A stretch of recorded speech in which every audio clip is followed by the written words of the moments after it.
عزتمندو مونږ به نن تاسو ته د مقدمې د ګټلو دپاره یو بهترینه وظیفه ذکر کوو. مقدمه که د هر څه لحاظ سره وي، که د ځمکې لحاظ سره وي، که د دوکان لحاظ سره وي، که د نور څه کاروبار په لحاظ سره وي، مقدمه هغه مقدمه چې کومه په حق باندې وي، یعنې د حق مقدمه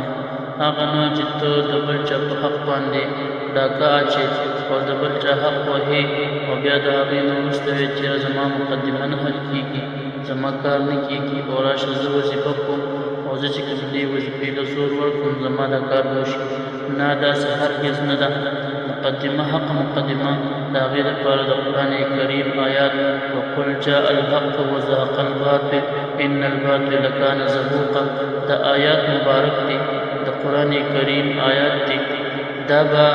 چې په کومه ورځ د مقدمه وي نو په هغه شپه باندې به 1111 مرتبه ووایي، 11 ځله به ترنه مخکې درود شریف ووایي او 11 ځله به ترنه وروسته درود شریف ووایي. انشاءالله الله جل شانه به د دې په برکت سره ستا مقدمه حل کړي او مقدمې فیصله به الله جل شانه